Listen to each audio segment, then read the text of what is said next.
जिसके इशारे पर भगवान वृंदावन में नाचते थे। वाह। और हे भक्ति देवी, अगर आप ही चिंतित हो जाओगी, आप ही घबरा जाओगी तो क्या होगा? इसलिए हे देवी, त्वया हूतस्तुवायाति भगवान नीच गृहेष्वपि सत्यादि त्रियुगे बोध वैराग्यो मुक्ति साधकौ।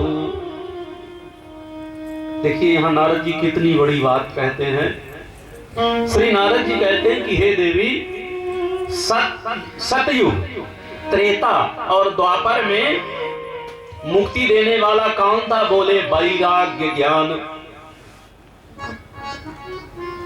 अगर ज्ञान नहीं है, अगर वैराग्य नहीं है तो सतयुग में, त्रेता में, द्वापर में मुक्ति मिलने वाली नहीं है।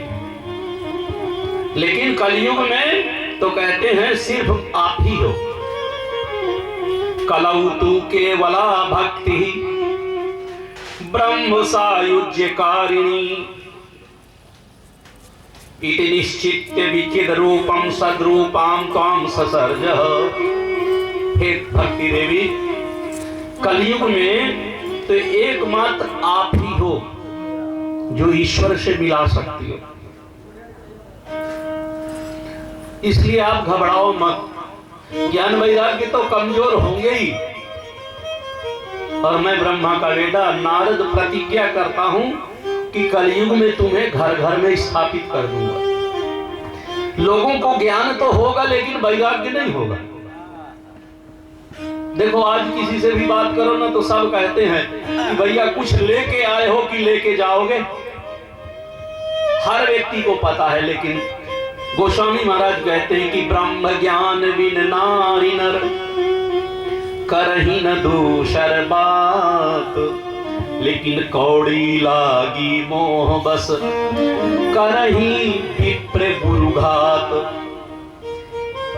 देखो पैसे की बात नहीं, यहाँ तो कौड़ी के लिए भी लोग धोखा दे देते हैं। किसे? बोले ब्राह्मण को, गुरु को, संत को, माता पिता को, एक एक पैसे के लिए भी धोखा दे देते हैं। श्री नारद जी महाराज वेद वेदांत उपनिषदों का पाठ करते हैं लेकिन ज्ञान वैराग्य नहीं जागे। जब उन्होंने गीता जी का पाठ किया तो उठे और जम्हाई लेके पुनः लेट गए। नारद जी महाराज चिंतित थे। उसी समय आकाशवाणी हो गई कि नारद जी सत्कर्म करो। सत्कर्मणि कृते तस्मिन् सनिद्रा वृद्धतानयो गमिष्यति क्षणाद् भक्ति सर्वत्र प्रसरिष्यति। हे नारद जी, आप सत्कर्म कीजिए, ज्ञान वैराग्य जागेंगे। अब श्री नारद जी महाराज थोड़ी और चिंतित हो गए। और चिंता इस बात की हो गई कि हमारे यहाँ कहा जाता है कि जो व्यक्ति चारों वेदों का पारायण सुन ले वो मुक्त हो जाता है। जो व्यक्ति 18 में से एक भी पुराण का विधिवत श्रवण कर ले वो मुक्त हो जाता है।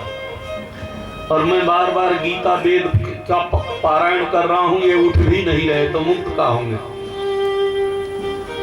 और ये जो है आकाशवाणी भी स्पष्ट नहीं बता रही,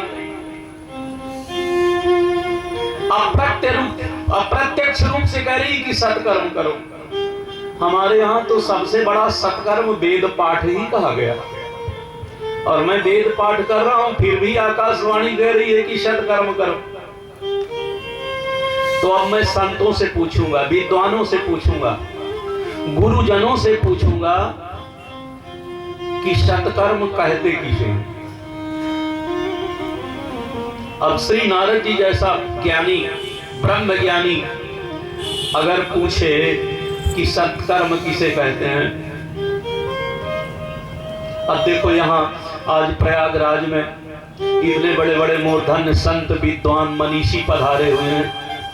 अगर उन्हीं में से कोई यह पूछने लगे कि भैया सत्कर्म किसे कहते हैं, तो लोग कहेंगे लो हम तो बाबा जी के पास इसीलिए आए थे कि बाबा जी हमें बताएंगे। अब बाबा जी कंफ्यूज हैं तो हमारा क्या होगा। तो आम लोग तो चिंतित थे ही, वो बड़े बड़े विद्वान भी चिंतित हो गए कि आज नारद जी आ रहे हैं और नारद जी हमसे पूछेंगे कि सत्कर्म क्या है, तो नारद जैसे विद्वान को हम क्या बताएंगे। तो हमारे यहाँ कहा जाता है मौनम सर्वार्थ साधकम। एक मौनी 100 बोलता को हरा देता है। तो सुखदेव जी कहते हैं मुंह की भूता की अंतस्तु।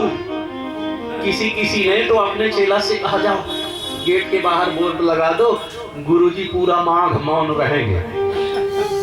अब श्री नारद जी आए, चेले से पूछे भैया क्या लिख रहे हो। बोले गुरुदेव का मौन है ना। अब लोग पूछने आते हैं तो बाहर लिख देते हैं ताकि किसी को परेशानी ना हो। तो बोले क्या मौन हो गए। मुंह की भूता की अंतस्तु, कुछ लोगों ने मौन धारण कर लिया और की अंतस्तु पलायिता, कुछ लोग कुटिया से बाहर चले गए और कुछ लोग ऐसे थे जो ना भाग सकते। देखो ये 2 तरह के लोग होते हैं ना। अगर लगे कि कहीं प्रतिष्ठा दांव में है तो मौन हो जाओ, बोले बताते तो लेकिन क्या करें मौन व्रत चल रहा है। और कुछ ऐसे होते हैं जो कहते हैं भैया कह दे कि हम थे ही नहीं जरूर बताते, तो ऐसे लोग भाग गए। और जो सत्य को सहने का सामर्थ्य रखते थे वो श्री नारद जी को प्रणाम करते और कहते हैं बाबा हम तो आपे का बताया जानते हैं, जो आप कहो। इस तरह से नारद जी कहते हैं भैया मैं पूरी धरती भागा घूमा, मुझे कोई मिला नहीं। दैव योग से बद्री नारायण आया और आपसे भेंट हो गई। इसलिए अब आप बताइए कि ज्ञान वैराग्य कैसे जागृत होंगे। तो देखो देखने में छोटे हैं लेकिन अवस्था में बड़े हैं। एक पूर्वजा नाम अभी पूर्वजा, सनत सनंदन सनातन और सनत कुमार ये पुरखों के भी पुरखे हैं। ये सृष्टि क्रम में भगवान शिव से भी पहले सनकादिक धरती पर आए, लेकिन इन्होंने वरदान यही मांगा कि हम हमेशा 5 साल के हैं और कथा मात्र की जीवना। हमारे जीवन का उद्देश्य सिर्फ आपकी कथा कहना हो और कथा सुनना हो, बस इतना ही हमें चाहिए। ऐसे सनकादिक दिखते छोटे हैं लेकिन हैं तो बहुत पुराने। उन्होंने यही वरदान मांगा, हे प्रभु हम हमेशा 5 वर्ष के रहें। भगवान बोले हर व्यक्ति तो बड़ा होना चाहता है, आप 5 साल के ही क्यों रहोगे। तो बोले 5 साल वाले की विशेषता है कि अगर वो बिना कपड़े के भी घूमे तो कोई दिक्कत नहीं, लेकिन अगर बड़ा हो जाए तो उसको बड़ी व्यवस्था बनानी पड़ती। तो ये सनकादिक तो बद्री नारायण आए थे सत्संग करने, लेकिन जब उन्होंने नारद जी को देखा तो कहते हैं इदानीम सून चित्तोषी गत बित्तो यथा जना। हे नारद तुम्हारी स्थिति तो ऐसी है जैसे किसी सामान्य व्यक्ति का सब कुछ लुट जाए। गत बित्तो यथा जना, विशेष करके देखो जहां पैसे की बात आती है तो अभी हमारे एक प्रतापगढ़ के हैं ठाकुर साहब, वो बहुत सुंदर कविता करते हैं। तो उन्होंने एक कविता किया कि राजनीति है बवने के करे चाहे केहू, और मूछ है ठाकुर की राखे चाहे केहू, और पैसा है बनिया का कमाए चाहे केहू, और नौकरी है सूदे के करे चाहे केहू। तो करने को तो सब करते हैं। तो यहां पैसा तो भाई व्यापारी के व्यापारे बसते लक्ष्मी, लक्ष्मी तो व्यापारी के ही पास रहती है। गत वित्तो यथा जना, आप किसी दुकान में सामान खरीदने जाएं और दुकानदार से मोल भाव करें तो तब तक छोड़ेगा जब तक उसका मूलधन सुरक्षित है। और अगर आप कह दो कि जितने में खरीदा है उससे कम में दे दो तो कहता है भैया क्षमा कीजिए नहीं हो पाएगा। आज सनकादिक कहते हैं नारद तेरी तो स्थिति ऐसी है जैसे किसी व्यापारी का मूलधन लुट गया, जैसे किसी परीक्षार्थी का प्रवेश पत्र खो गया हो, जैसे किसी पिता के बेटी की बारात दरवाजे से लौट गई हो, जैसे किसी बैरागी का बैराग लुट गया हो। तो जो स्थिति उस बैरागी की होती है, जो दशा उस विद्यार्थी की होती है, वही स्थिति तुम्हारी दिख रही है। बताओ कारण क्या है? और श्री नारद जी महाराज ने जब सारे कारण बताए तो ये बड़े भाई हंसने लगे, बोले हर्षम चित्रम समावह उपाय सुख साध्य होती। अरे नारद इतना सुंदर उपाय है तुम हंसो। नारद जी बोले क्या उपाय है भैया, मुझे यही तो बता दो। तो सनकादिक कहते हैं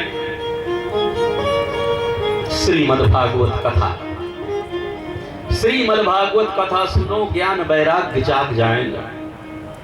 तो श्री नारद जी बोले तो अच्छी बात है भैया, अगर ऐसा है तो आप मुझे कथा सुना दो ताकि ज्ञान वैराग्य जाग जाए। सनकादिक कहते हैं कथा बद्री नारायण में नहीं होगी। विशाल वसुधा यत्र तत्र भूमि विधर्यताम। देखो कथा की व्यवस्था ऐसी जगह करनी चाहिए जहां पर्याप्त लोगों के बैठने का स्थान हो। तो बद्री नारायण कई बार जाने का सौभाग्य मिला, लेकिन बद्री नारायण की कथा की एक विशेषता है कि 10 मिनट में आपका पांडाल भरेगा और 10 मिनट में खाली भी हो जाएगा, क्योंकि लोग एक ही दिन के लिए जाते हैं। तो अगर कथा सुनेंगे तो बाकी का काम कौन करेगा। अच्छा, जो वहां पर अमलात्मा ऋषि महात्मा है वो तो गुफाओं में समाधि में बैठे, और जो एक दिन के लिए गया तो सोचता है आज ही पूरा कर लेना है। और तीसरे वहां के पंडा पुजारी वो कथा सुनेंगे तो जजमान कौन देखेगा। इसलिए सनकादिक कहते हैं ऐसी जगह कथा हो जहां पर्याप्त लोगों के बैठने का साधन हो। तो नारद जी बोले फिर कहाँ होगी? तो बोले देखो ये कथा होगी गंगा द्वार में। हम जब भागवत पढ़ रहे थे तो गुरुजी से पूछे गुरुदेव ये गंगा द्वार कहाँ है? तो बोले गंगा द्वार कहते हैं श्री हरिद्वार को। लेकिन हरिद्वार में एक विशेषता है, वो यहां भी आप देखेंगे। आप सवेरे उठो ना तो सवेरे एकदम सुनाई पड़ता है चाय के हरिहर 4 बजे 5 बजे। अब 5 बजे कौन रजाई छोड़ेगा हरिहर के चक्कर। तो हमारे यहाँ हरिहर का भाव है सज्जनों, अगर हरिहर बोल दे तो आप सब जाओ, रोक नहीं सकते आपको, क्योंकि उसमें हरि के भक्त भी आए और हर के भक्त भी आए, सबका आमंत्रण है, सब चाहिए। लेकिन अगर सिर्फ हर हर महादेव बोल दे या सिर्फ जय नमो नारायण बोल दे, जय सीताराम बोल दे, तो समझ लो यहाँ सिर्फ सन्यासियों को मिलने वाला है, यहाँ सिर्फ बैरागियों को मिलने वाला है। लेकिन हरिहर के बाद तो कोई भी जा सकता है, जो अपने कैंप में है, जो कथा में है, जो मेला में आए हैं, जो भीख मांग रहे हैं, सबका अधिकार है। तो हमारे यहाँ जो श्री नारायण भक्त लोग हैं, श्री राम कृष्ण आदि के भक्त हैं, वो कहते हैं हरिद्वार। लेकिन जो हमारे सन्यासी भक्त हैं वो कहते हैं हरद्वार, क्योंकि कैलाश जाने का रास्ता भी वहीं से है। वो कहते हैं इसलिए हरद्वार है। और बैरागी कहते हैं नहीं ये हरिद्वार है। व्यास जी सोचने लगे अगर हरिद्वार कहूंगा तो सन्यासी नहीं आएंगे कथा में, और अगर हरद्वार कह दूंगा तो बैरागी नहीं आएंगे, मुझे दोनों को बुलाना है। तो उन्होंने कहा कथा गंगा द्वार में है। सारे आए। किसी ने किसी महात्मा से पूछा, अरे आप कैसे? तो बोले गंगा मैया की गोद में कथा है, और गंगा मैया के यहाँ कथा हो, हम न जाएं तो हमसे अभागा कौन होगा। देखो यहाँ प्रायः वो लोग बैठे हैं जिनको पहली बार देखा गया, किसी को आमंत्रण नहीं दिया गया, लेकिन गंगा मैया के द्वार में कथा है तो हम सुनेंगे, क्योंकि इन्होंने युगों युगों से हमारे पूर्वजों का कल्याण किया है, और आज ये कथा सुन रही हैं तो हम तो जाएंगे। किसी बैरागी से पूछा, आप कैसे आ गए महाराज? तो बोले ये तो हमारे नारायण के चरणों से निकली है, हमारे प्रभु की बेटी है, कथा सुने हम ना जाए। तो बैरागी भी आ गए, सन्यासी भी आ गए। किसी सन्यासियों से पूछा, महाराज आप? बोले जिसको हमारे शिव सर में धारण करें, आज वो कथा सुन रही है, आज उनके घर में कथा हो रही है, तो हम तो जाएंगे। तो इसलिए वहां गृहस्थ भी आए, वहां विरक्त भी आए, वहां उदासी भी आए, वहां सन्यासी भी आए, वहां ऋषि भी आए, मुनि भी आए, देवता भी आए। ऐसी दिव्य कथा श्री गंगा तट पर संत आदिकों के द्वारा हुई। और देखिए निमंत्रण देने का काम ब्रह्मर्षि भृगु जी कर रहे हैं, ये भी नारद जी के बड़े भाई हैं। ब्रह्मर्षि भृगु से घर घर जाके तुलसी दल दे रहे हैं और निवेदन करते हैं, गुरुत्वा ए न आयाता भृगु संबोध्य चानयत। सुखदेव जी कहते हैं कुछ ऐसे लोग थे जिनको अपने पद का, प्रतिष्ठा का, सम्मान का घमंड था। अब भृगु जी महाराज उनके यहाँ तुलसी दल लेके पहुंच गए। तो आज भी ऐसा होता है, अगर आप किसी के घर तुलसी दल लेके जाओ, हमारे यहाँ भागवत कथा है, तो कई बार वो पूछते हैं कि भैया कथा कहेगा कौन? तो बोले फलाने महाराज कह रहे। तो बोले उनको तो हम जानते नहीं, तो हम क्यों आए? अच्छा कथा सुन कौन रहा है? तो फलाने महाराज। बोले हम उनको भी नहीं जानते, तो क्यों आए? ऐसे बहुत लोग मिल जाते हैं। तो भृगु जी समझाते हैं कि भैया देखो, कथा तो सुन रहे हैं नारद जी, और सुना रहे हैं सनक, सनंदन, सनातन और सनत कुमार। आप तो सब बोले हम जाएंगे। बोले क्यों? बोले जो सबको कथा सुनाता है आज वही कथा सुन रहा है। तो देखें तो उनको कथा सुनाने वाला कितना बड़ा विद्वान। तो बोले एक नहीं चार चार हैं। क्यों? बोले एक के बस के नहीं है ना नारद जी जैसा जजमान। आप रामायण पढ़ो तो शंकर जी कथा कहते कहते बीच बीच में समाधान भी करते चलते, बोले टोकेगी जरूर बीच में। तो कहते ताते उमा न मैं कछु राखा, समझय खग खगही की भाखा। हे पार्वती, मैंने इस कारण से नहीं सुनाया, यद्यपि पूछा था तो बताना चाहिए, लेकिन मैंने नहीं बताया। और ना बताने का कारण यही है कि पक्षियों की भाषा पक्षी अच्छे से समझेंगे।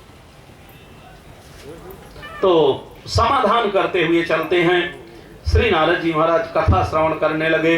सनक, सनंदन, सनातन, सनत कुमार कथा सुना रहे थे।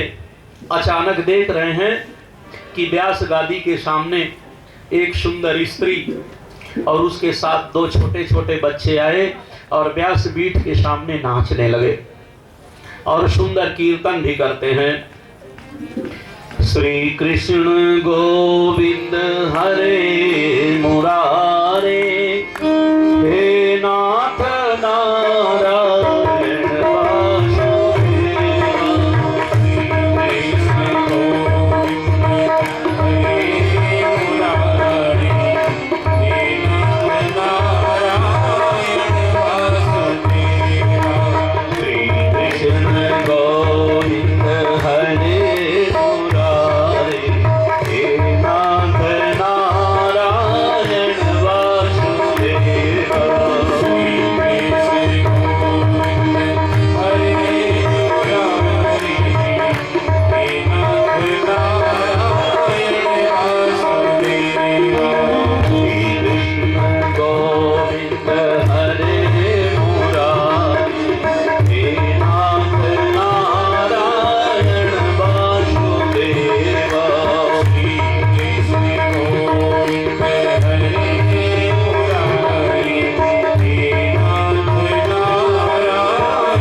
वासुदेवा।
जब इस तरह से व्यास गादी के सामने एक स्त्री दो बच्चों के साथ नृत्य करने लगी, संकीर्तन करने लगी, तो सुनने वाले के मन में शंका हो गई और वो अपने बगल वाले से पूछते हैं ये कौन है।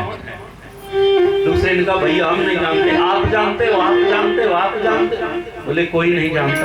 ये आई कहां से? क्योंकि भीड़ तो इतनी है, व्यास गद्दी तक जाने की जगह ही नहीं, तो ये आई कहां से? रास्ता तो है ही नहीं आने का। और यह बात संपादिकों से छिपी नहीं गई। देखो व्यास गद्दी को शायद आशीर्वाद है कि बहुत लोग सोचा करते हैं कि अगर हम चुप्पे से तम्बाकू खाएंगे या बीड़ी पिएंगे तो व्यास गद्दी में बैठे पंडित को, आचार्य को पता नहीं चलेगा।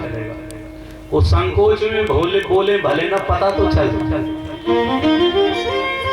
तो वहां तो संकादिक बैठे हैं, परम ब्रह्म ज्ञानी हैं, उनसे तो कुछ छिपा नहीं। करतलगत आमलक समाना, उनके बारे में कहते हैं कि जैसे आंवला को हाथ में रख लो तो चारों तरफ से देख सकते हो ये किस तरह से है। तो सनकादिकों को तो पूरी धरती आंवले के फल जैसी है, उनसे कुछ भी छिपा नहीं है।